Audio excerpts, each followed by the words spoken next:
Abdulloh doimiy talaba. Abdulloh doimo izlanishda edi. Doim o'qir, dars berardi.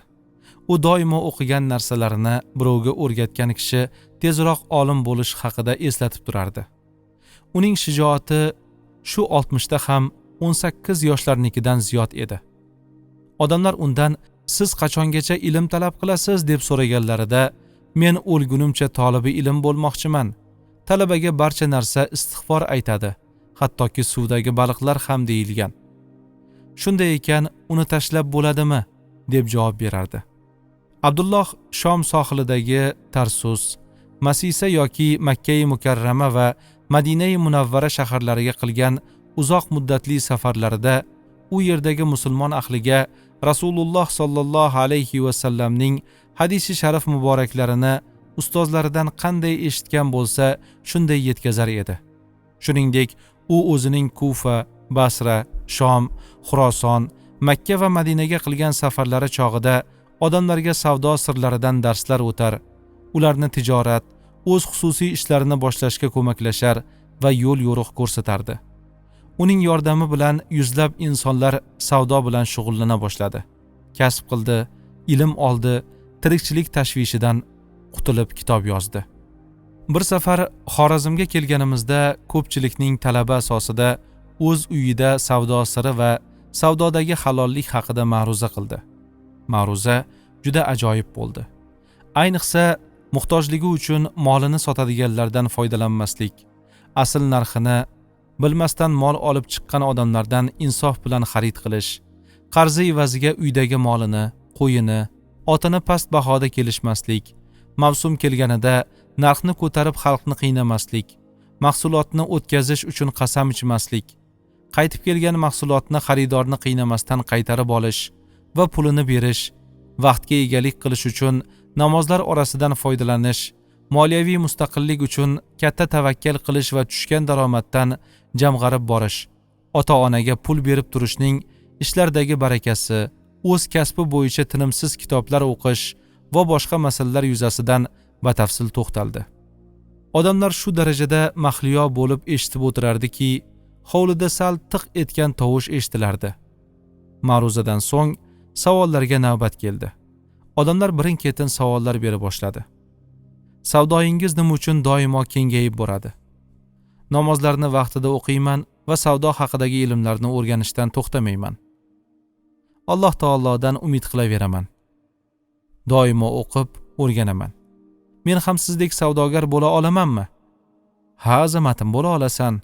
Agar o'z ustingda ishlasang, ustoz tutsang, namozlaring orasidagi vaqtlarga ishlaringni rejalasang va og'ishmay maqsad sari intilsang, Alloh taolodan doimo umidvor bo'lsang, mendanda buyukroq tijoratchi bo'lasan. Alloh taolo xohlasa. Tijorat uchun kamida qancha sarmoya kerak? Tijorat uchun avvalo kuchli xohish kerak. Aniq maqsad va puxta reja kerak. Agar shu aytilganlar bo'lsa, sarmoya seni uzoq kuttirmaydi. Shunday oldingdan chiqadi. Mol ko'paytirib qanday tijorat qilsa bo'ladi? Sutini sotasan, yog'ini shaharga borib aylanib sotsang va doimo yetkazib berib tursang, odamlar senga o'rganadi va sendan boshqasidan olmaydi. Raqobatda yutishing uchun narxni tushirib turasan, terisini oshlab sotasan, ichaklarni etikdo'z ustalarga pullaysan, go'shtini quritib qo'ysang, safarga chiqadigan karvonlarga yaxshigina narxda o'tkazasan. Ko'pchilik boylikka mehr qo'yma deydi. Hatto imomlar har juma ma'ruzasida boylar kambag'allardan keyin jannatga kiradi, agar kirolsa deyishadi. Boylik qalbni o'ldiradi, oltinlar yo'ldan ozdiradi qabiladagi gaplar bilan qo'rqitadi. Siz nima deysiz? O'g'lim, yoshing 15larda chamasi. Sen ularning gaplarini eshitib, ammo o'ylab ko'r. Agar qalbingda ishonch, saxiylik va xotirjamlikni joylasang, ular aytayotgan gaplarga o'ylanma. Alloh taolo nazdida quvvatli mo'min quvvatsiz mo'mindan afzaldir. Quvvat ilmda, boylikda, kuchda bo'ladi. Namozda bo'sh vaqtlaring tijorat bilan jiddiy shug'ullan. Men dangasalikdan qutula olmayapman. Ishlayman deganda turli sabablar bilan ish qolib ketadi. Eshitishimcha siz kam uxlar ekansiz. Kam uyqulik omad kalitimi? Yo'q arslonim. kam uyqulik agar gunohga, tanani qiynashga va boshqalarni bezovta qilishga sabab bo'lsa, omadsizlikdir. Sening yoshingda kechaning avvalida to'liq uxlash, oxirida turib namoz o'qish va ilm olish, so'ng tirikchilik bilan jiddiy mashg'ul bo'lish kerak. Dangasalikdan qutulish uchun ish bilan mashg'ul bo'lishing kerak. 40 kunda senda yangi odat shakllanib, o'z-o'zidan sodir bo'ladi. Odatlaringni o'zgartirsang, hayoting o'zgaradi. Xotinim nuqul noliydi. Kam topyapsiz. Qo'shnilar unday, qarindoshlar bunday, siz dangasasiz. Nima qilsam oltin o'rtalikni topaman? O'g'lim, sen fikr qil. Buyuk erlar ortida buyuk ayollar turadi. Ustozim Imomi A'zam rahmatullohi alayhining ortida fazilatli ayol bor edi. Kiyimlari toza, taomi pokiza, yotoq joyi ozoda edi. Ayoli ustozimni qattiq hurmat qilar va hammadan ko'ra ko'proq ishonardi. Kuchiga, iqtidoriga, ilmiga shubha qilmas va doimo yaxshi ishlarga targ'ib qilardi. Shunday vaqtlar bo'lganki, ustoz unutsalar ham ayoli biz kabi talabalarni unutmas. O'g'illari orqali dinor, dirham, kiyim-kechak berdirib yuborardi. Ayolingni tushun va tushuntir. Senga ishonsin va madad bo'lsin. Er-xotin qo'sh-ho'kiz degani ikkisi baravar ishlasin degani emas. Er toparmon, ayol tutarmon bo'lib ro'zg'orni obod qilishi demakdir. Er ko'chadan rizq topadi, ayol uni isrof qilmaydi. Er pul topadi, ayol bola tarbiyalaydi. Qolganini o'zing tafakkur qil va oqil oila boshlig'i bo'l. Rosa 40 kun janjal qilmasdan namozlarni o'qib bo'lib, oilani tartiblash, topganingni rejali sarflash, ayolingga chiroyli muomala qilish va farzandlaringga e'tiborni uzluksiz qilsang, Alloh taolo xohlasa murodingga yetasan. Ustoz, inson qanday ishni qilsa charchamaydi? O'zgalarga va o'ziga manfaatli ko'p ishni qilgan inson charchamaydi.